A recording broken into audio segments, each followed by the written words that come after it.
Alright, it's time for our weekly Friday vid, and the first video I put on here was about resolving to the underlying chord, so that as you were playing that you're always resolving to one of the notes of the chord that was underneath while you're playing any type of lead.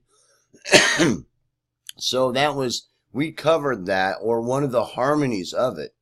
Does that make sense? And how to get back out of it and use passing tones to resolve back to one of those notes or one of the harmonies of those of that chord. So that we covered that pretty well. And then in last week's video we talked about resolving to the next chord, meaning, using one of the tones in that chord to resolve it as a lead. We're using it as a leading tone and resolving it to the next chord, or using one of the tones in that chord to resolve to the next chord. Use it as one of the tones of the next following chord. So those concepts are really helpful even to those who don't understand a whole lot of theory. The one on the lead, you might have a little bit of understanding of a scale, when you're doing that. But, once you understand the basic concepts of it, it's not that difficult. This week I wanted to address something that seems very obvious, that isn't a lot of times, that is when you're jamming or you're improvising, that it's very interrelated to the first vid I did on resolving to one of the tonal chords of the underlying chord, that didn't get completely addressed per se, because normally in that environment that you're the lead guitarist and you're following a rhythm section, the bass player, the rhythm guitarist, or something like that, and you're trying to resolve back to something that sounds good, playing melody on top of them. And there's another different arena to look at that comes to do with when you're playing rhythm and lead, say in a Jimi Hendrix or numerous blues or rock players that are playing the rhythm and the lead, meaning that they might be playing some rhythm and doing little riffs and running around and coming back and singing and playing and stuff like that, that I've noticed a lot of players will have a lot of issues with that. There's a couple things I want to address on that and try to simplify that. The first simplification of that is an extension of resolving back to one of those tonal chords, so that anytime you're playing the lead, even something simple, this is an A minor 7th, this is a B minor 7th, and this is an E minor, right? So you're just playing some kind of riff.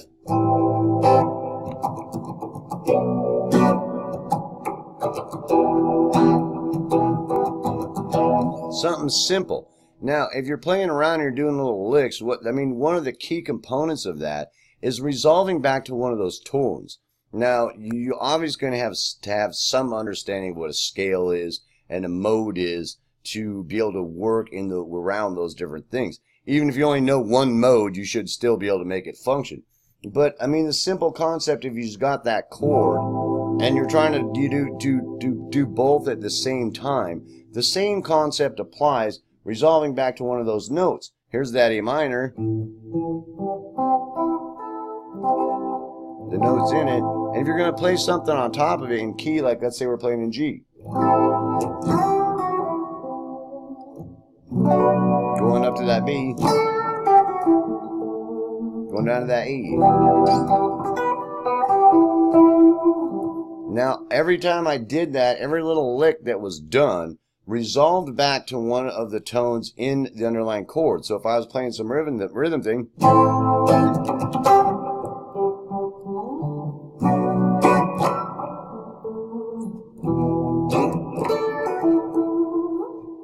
resolved back to one of those tones.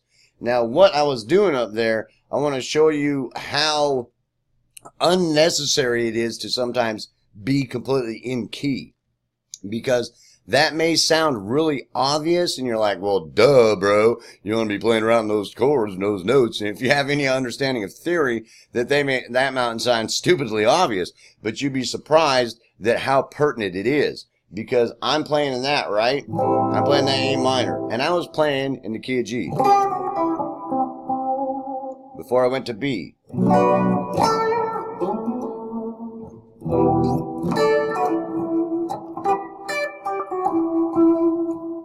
That might sound real obvious that I'm trying to resolve back to one of the notes in the chord that I hit first before I started doing my little riff thing.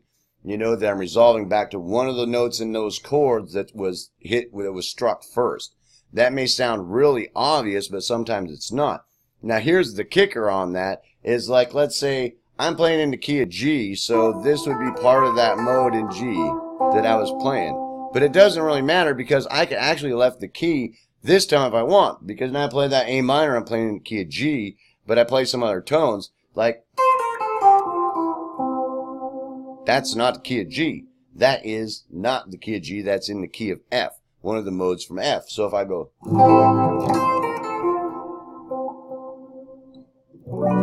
you can hear the different flavor because I used a totally different key. I was not even playing in key. I just made sure that I resolved back to one of the notes that was in that underlying chord.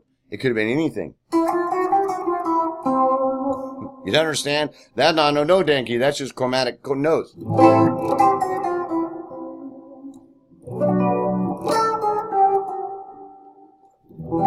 Does that make sense? That kind of show you the importance that, you know, that you're not so much worried about the theoretical notes of being in key and in scale, but the much more bigger importance it is to the listener that you're resolving back to one of those notes that are in that chord. So that even if you're playing even if you were playing some kind of diminished scale to where it's like,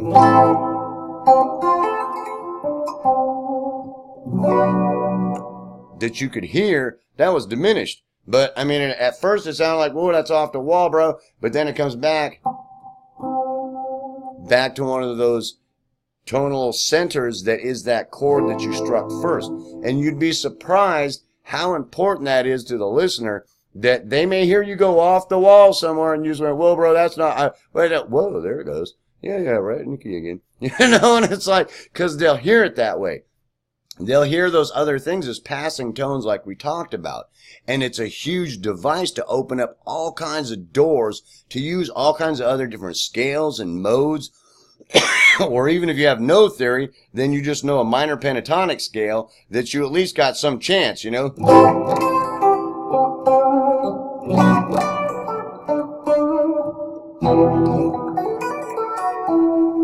I used the A minor pentatonic, the B minor pentatonic, and the E minor pentatonic, playing the key of G to make that function. Does that make sense? I was nowhere in kind of scale, anywhere, nowhere, right? But just as long as I resolved back to one of those notes that was in that underlying chord that I struck first, so that the listener's ear hears that, and they hear it wander off, and they're following it, but bam, it hits back inside the tonal center of what they're expecting, because they're expecting you to resolve somewhat back into key so that it connects, so that it sounds consonant. Does that make sense?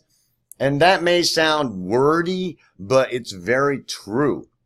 And if you can keep that in mind, that while you're messing around, even if you're a beginning player and you're playing around, you're just even playing, you know, playing D here.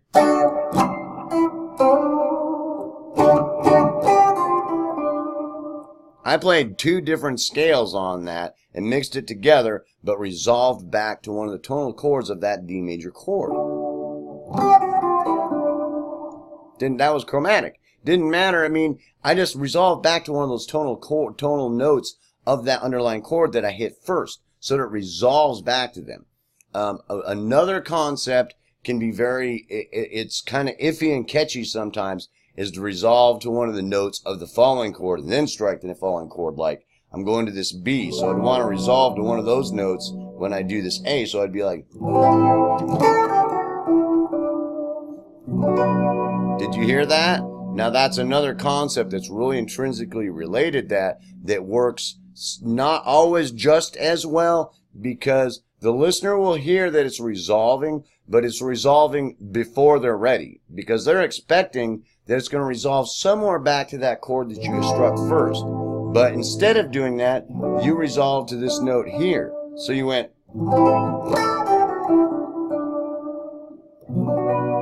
you resolved to one of the notes of the chord that's following, that's coming up.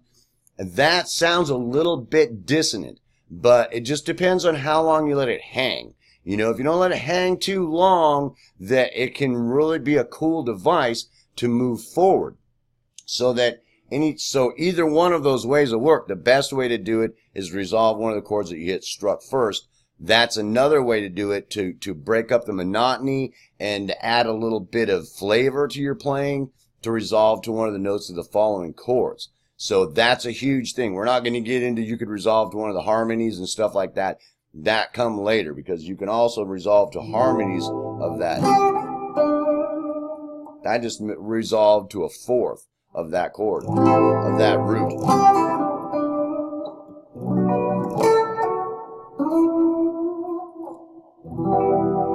Does that make sense? Those are harmonies of that underlying root. You can resolve to those also, like we talked about resolving back to tonals parts of that chord, but we were just dealing with a triad. A triad kind of chord only has 3 tones in it. And some chords get complex. You get like a major dominant 7th or something like that, or some kind of diminished chord, you know, and it's like a little bit harder to do harmonies off that, because you get a little more confined to where it sounds like it's consonant. Does that make sense? But that's a huge concept to get through your head, so that you, when you're practicing, you're playing, that you really keep that in mind, that, you know, the scales are important. It'll always sound more consonant as a whole as the progression goes along, because over time that it makes more sense in consonant, it being consonant to the listener. But it also can be, there's a lot of times you don't really want to be that consonant. You want to kind of be off the wall to add some flavor, and to understand that that's okay. Resolve back to one of the chord notes of that chord, or resolve back to one of the notes of the chord that you're getting ready to go to. Does that make sense? That way that you're either you're moving forward and resolving ahead of time, or you're resolving the first way, resolving back to one of the chords, tones of that chord, which really brings a completeness feeling and a good consonant feeling. Moving forward brings a little bit of dissonance, but it resolves. It resolves by, it's hanging. It's hanging out there. You are not resolved. Resolved. You just brought in that next chord, that B, that note that you just played, that you ended on, is in that thing, and then it resolves it. Does that make sense? So instead of the first way that the listeners heard you resolve it back to that first chord that you struck, this way you're actually hanging, and then you resolve it when you move to the next chord. Does that make sense? And so that's a very simple concept. I hope I made that really simple to understand, so that when you're practicing, that you really keep that in mind of where you're resolving to and why, you know, because you're going to want to resolve to that first chord you struck when you're jamming.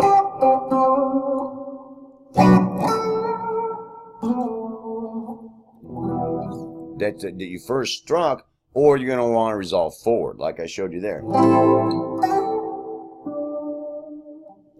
Then the resolve with that once you hit the next chord, because then it brings it together, it ties it in. Does that make sense? So that's a huge concept to get through your head. And like I said, another huge concept that is that really, and I showed you that I was playing out of key, out of scale all over the dang place, but I was resolving back to, I was either resolving forward or I was resolving back to that chord that I had struck first, which brings it together. It's like ties it together, so that your brain makes this connection and the listener makes this connection that it sounds resolved and consonant. Does that make sense? So it's a huge concept to get into your head. That, you know, that's why some players you'll hear and they'll be like off the wall place. You go, what's he doing? But he resolves back or resolves forward. Does that make sense? Most of the time. Sometimes not. Sometimes you just hang there. It's like, well, that's wild. You know, it's like, what is that, dude? That's really, I mean, some things, you know, that they'll work that way, and sometimes it'll work, sometimes it don't. But, you know, if you're not a seasoned guitarist, or, you know, or very comfortable in your style and in your playing and good at what you do, that it can be very difficult, and then you just get stuck in this thing where my stuff sounds like crap. So that's a huge tool to get into your head. And to try to tie that together, here's an example. Let's say I've got this diminished chord, right? This is a D diminished, right?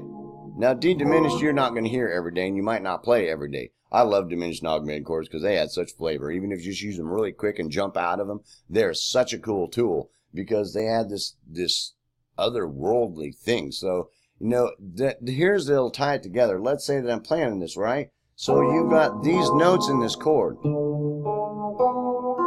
right? And this thing. Now, you would think that you'd have to be like some kind of diminished scale or understand diminished scale, but here I'm sitting here playing and I've added this, like we're playing in the key of G, like I was showing you in the last vid. Now, if I was playing in G, I want to resolve back to one of those notes in G, right? That I just hit. And if I go to this D, now you heard right there, I resolved back to one of those notes in that diminished chord.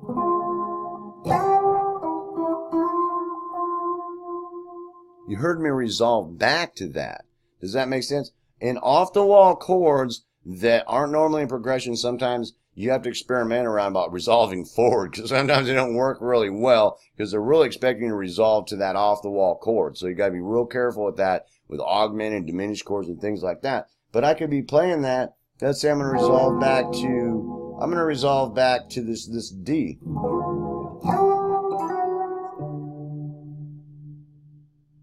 Just resolve right back to it. Does that make sense? Or one of the other tones.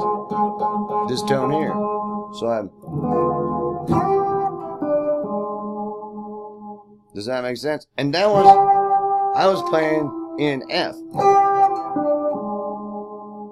It didn't really matter. It didn't really matter what I was playing there as much as it was performed well, as it articulated well, and the movement was fairly in time and felt consonant and then resolved back to something of that chord. Does that make sense? And it's a huge concept for some of the people that are messing around with the last video, that they're messing around, they got this G and then they decide to slide up to here and they got this augmented. So they got this G.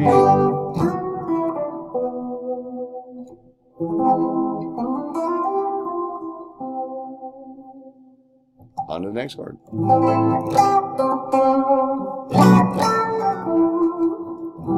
Does that make sense? And you're resolving somewhere to some tonal quality of that chord, one of the tones or one of the notes in that chord, or resolving forward to one of the notes of the next chord.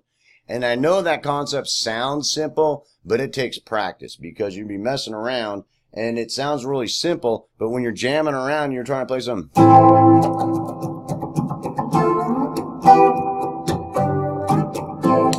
you know, when you're going around to get something going in that, you know, you really got to understand resolving back to those. That way, whatever you're doing in passing tones and messing around, that it's important. I mean, it's hugely important, because a lot of your technique and stuff and your style is based, can be, and will evolve into certain type of structures that you really like and you go to, and licks and riffs and things like that, that are, you know, part of your style, that really gives you your own sound.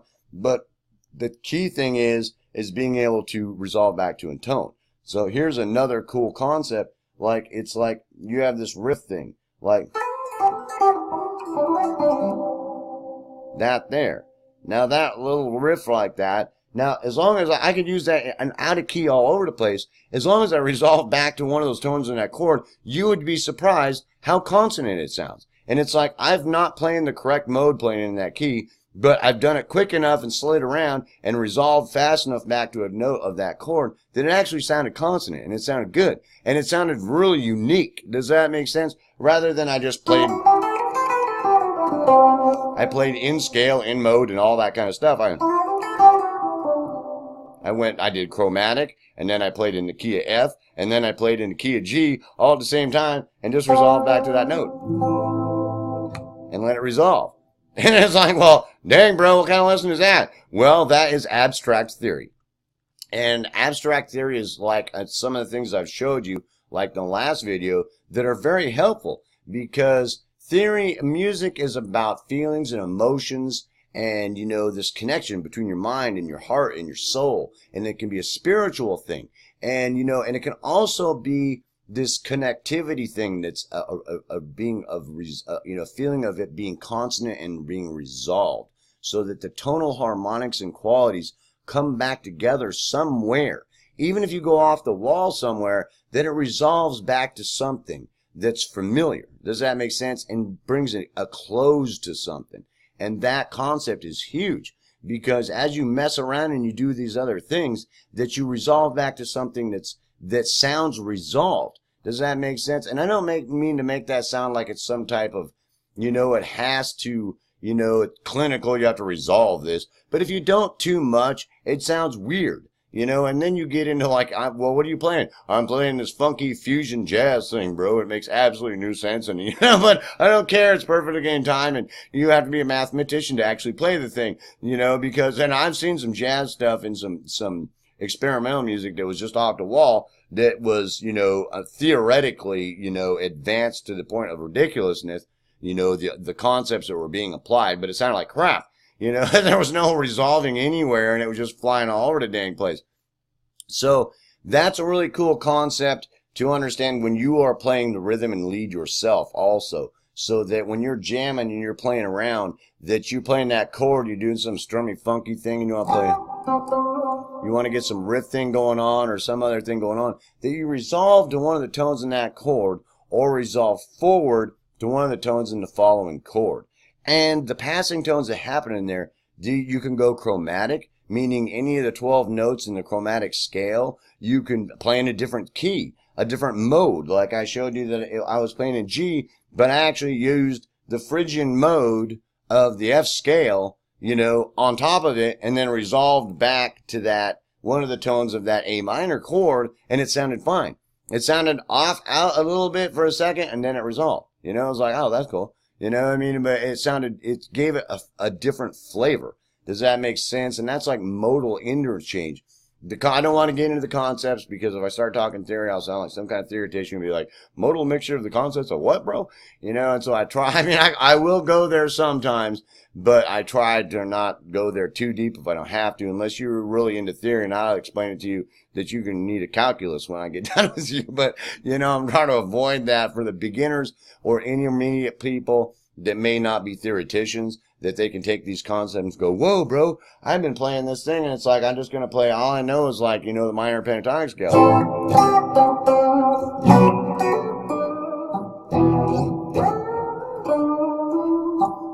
And it helps them to understand that they use that and resolve back to one of those tones of that chord they hit first, or one of the tones of the chord that they're going to. And as they mess around and feel around, you'll be surprised that how untheoretical it is. It really is. Well, I guess it is a device. It's another device, and it's another theory. It's a conceptual theory that works. It's not a widely expressed theory that you're going to buy a theory book and somebody's going to explain to you, and then you just do whatever the hell you want to and come back to the G note. Who cares, bro? You're probably not going to find a book that tells you that. But it is. It is a device. It is a concept, and it is a theoretical concept that functions very well. And the key aspect of using it is using it tastefully. That means that sometimes you might throw something on there that just doesn't sound too good. Like if you used a Phrygian mode, a Phrygian mode of the A sharp scale, and then try to resolve back to that D note in the key of G, and you're just like, well, bro, that was just a little bit too funky, bro. It resolved, but you just sound like you're way out in left field. But sometimes it doesn't. Sometimes you can, and it just sounds really cool as long as you resolved it. Does that make sense? So I hope this lesson helps you pick up your guitar, and when you're doing your jamming and doing your playing and you're strumming along and want to play some lead, if you're beginner or intermediate, or even if you're advanced, you've been having some issues with that's a key component. And any kind of chord that you play,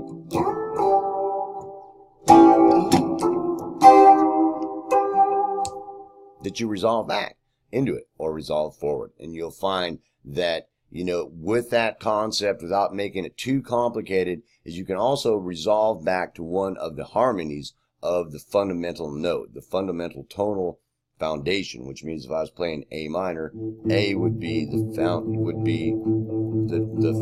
fundamental note of that chord, the primary tone, correct? So you'd have that A, and you can revolve back to that fourth.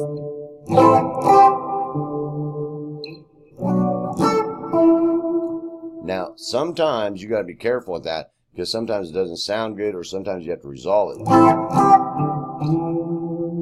Like we talked about resolving in that first video about playing leads. But you can still use them, or they're tonal sixes, like we talked about.